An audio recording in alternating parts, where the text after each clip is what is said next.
If I were stripped of everything today, no money, no connections, no reputation, no possessions, only my mind, my spirit, and my two hands remaining, I would not tremble. I would not curse my fate. I would not despair.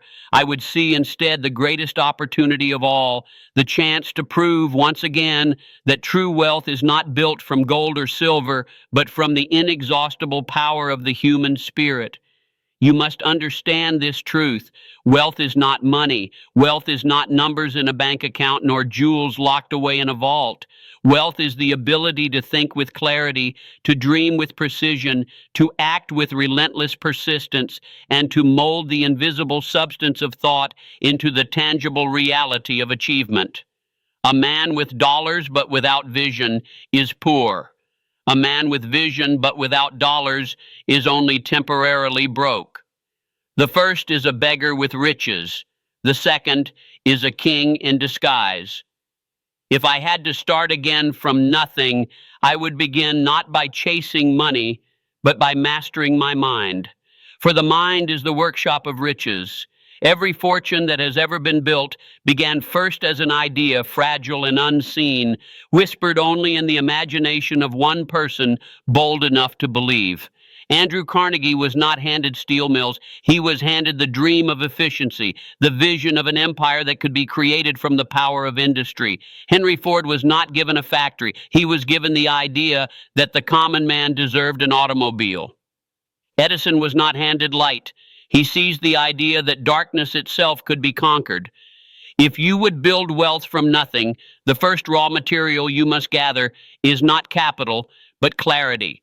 You must define with absolute precision what you want, not vaguely, not loosely, not as a passing wish, but as a definite burning purpose that consumes your thoughts and commands your actions. A mind without purpose is like a ship without a compass. It drifts, it collides, it sinks.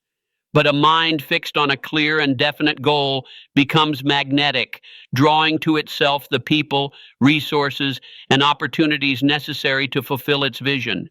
I would write down my purpose as if it were already achieved. I would speak it aloud until my voice trembled with belief. I would see it night after night until my dreams themselves became rehearsals for the reality I intended to build. For wealth is not built by those who merely wish, it is built by those who will. Once my purpose was established, I would turn to the second great force, faith. Not faith in blind luck or chance, but faith in my own ability to persist until the world had no choice but to yield.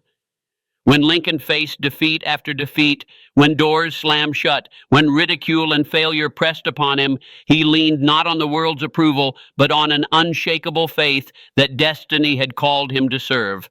That same faith has carried every builder, every dreamer, every leader from the valley of despair to the mountaintop of victory. Faith is the bridge between the invisible and the visible. Without it, your purpose withers into a fantasy. With it, your purpose becomes a prophecy. If I had nothing but faith and a burning purpose, I would already be wealthier than 99 out of 100 who spend their days doubting, hesitating, and waiting for life to hand them what they should seize for themselves. Then I would act relentlessly, ferociously, not in reckless frenzy, but in disciplined persistence, for action is the great equalizer.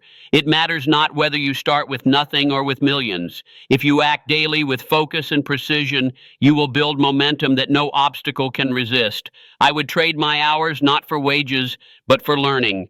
If I could not buy a book, I would borrow one. If I could not attend a university, I would study the lives of the men and women who had already climbed the mountains I wish to ascend.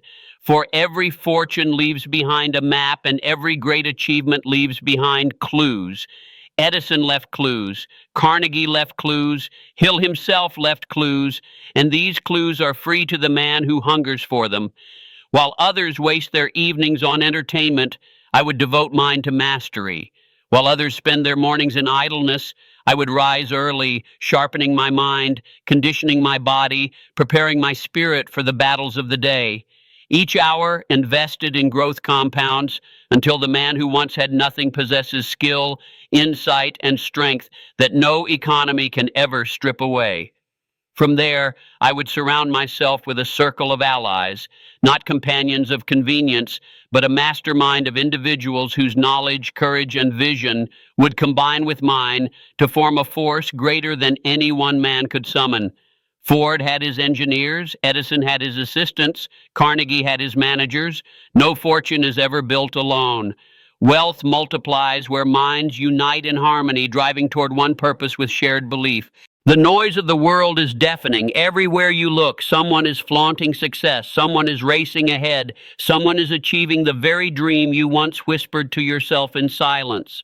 And the temptation is strong to look outward, to compare, to measure your worth against the highlight reels of others.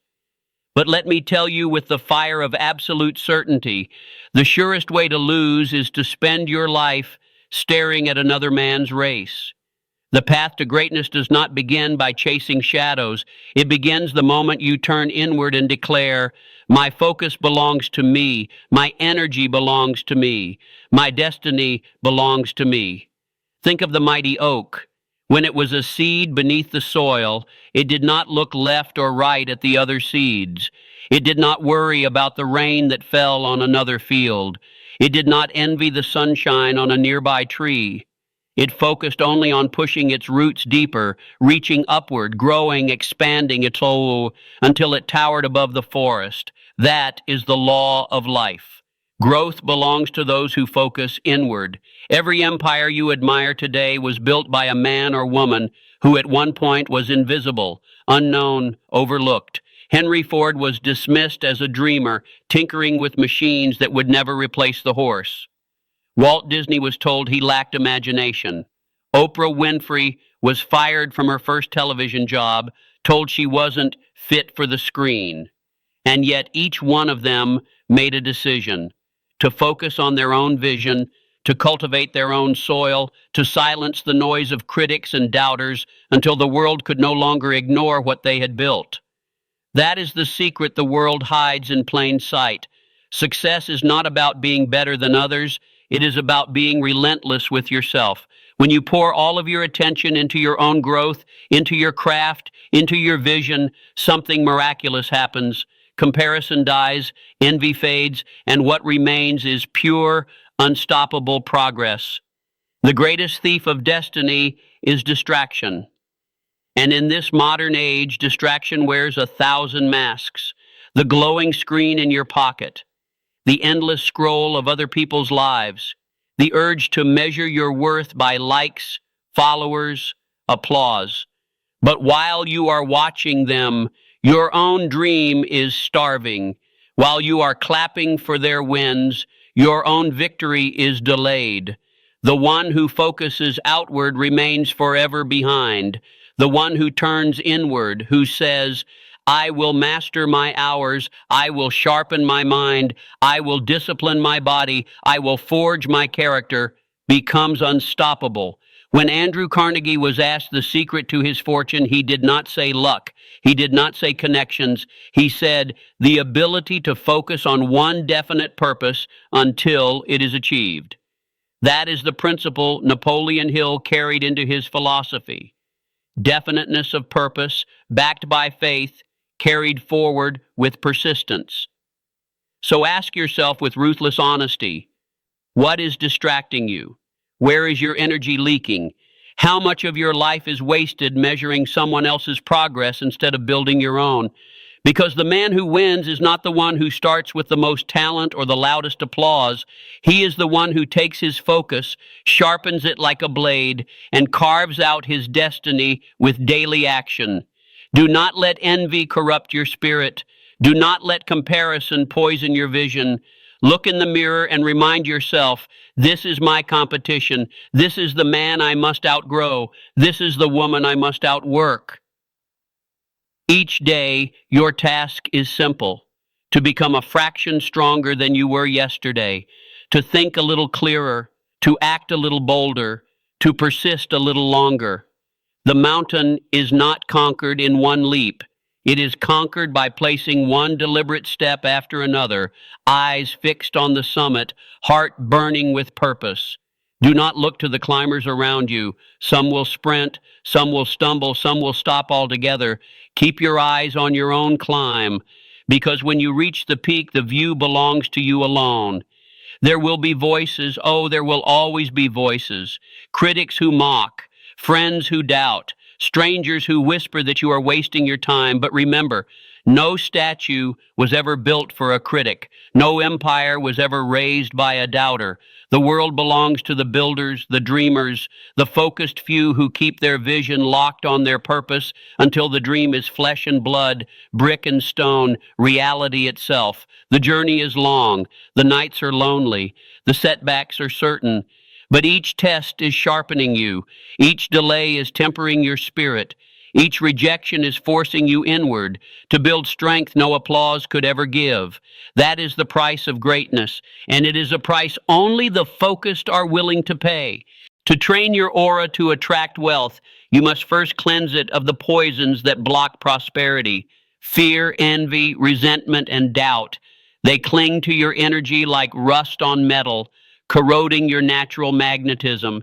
Every time you tell yourself you are not enough, every time you compare yourself to another man and shrink in his shadow, you are dimming your own frequency. The first discipline of the wealthy is not to accumulate money, it is to guard their inner state. They know that fortune follows the man who refuses to poison his spirit with negativity. Look back through history, and you'll see the same principle alive in every titan. Henry Ford faced failure after failure before building the automobile empire. What set him apart? Not luck, not chance. His aura radiated belief so strong that even when others mocked him, even when engineers told him his idea was impossible, he persisted. Ford did not merely think wealth, he became the vibration of inevitability. And because his aura carried that certainty, the world eventually rearranged itself around his vision. You too must train your aura to become undeniable. Every morning when you wake, your aura reflects the state of your first thoughts. If you rise in worry, your aura broadcasts scarcity all day long. But if you rise in gratitude, in vision, in faith that today will open doors, you shift your frequency immediately. Gratitude is the great tuner of wealth. It aligns your energy with increase instead of lack. Say aloud, I already live in abundance. Speak it until your cells believe it, because wealth is not something you chase on the outside. It begins with the inner resonance you carry everywhere you go. Understand this. People feel your aura before they hear your words. Business partners sense your certainty or your fear. Employers notice your energy before your resume. Investors read your vibration before they read your plan. If your aura is weak, scattered, or filled with doubt, they pull away without knowing why. But if your aura radiates confidence, clarity, and wealth consciousness, they lean in. They want to be near you, to trust you, to follow your lead. That is the hidden force of prosperity, the aura that precedes your actions. Napoleon Hill called this the mastermind principle, not just aligning with others, but aligning your own inner frequency so powerfully that others harmonize with you. Imagine a tuning fork. Strike one, and another nearby begins to vibrate in resonance without being touched. That is how a trained aura works. Your wealth vibration activates prosperity in others, and together you create opportunities that could never exist alone. But here's the truth. Training your aura is not a one-time act. It is a discipline. Just as a body must be exercised, your aura must be strengthened daily. Through meditation, through gratitude, through affirmations, through decision, through service, you condition your energy to hold its frequency even when storms surround you. Because storms will come, doubt will whisper, failure will knock. The untrained aura collapses under pressure. The trained aura grows stronger in it. The man who outworks everyone is not the one who begins with the greatest talent, the loudest applause, or the richest inheritance. He is the one who cultivates discipline so fierce, so unshakable that no storm can move him. Discipline is the bridge between thought and creation. Without it, ideas die in the desert of inaction. With it, even the smallest spark of an idea can grow into a roaring fire that illuminates the world. Think of Edison, who pursued the electric light not as a casual hobby, but as an obsession, thousands of experiments, thousands of failures.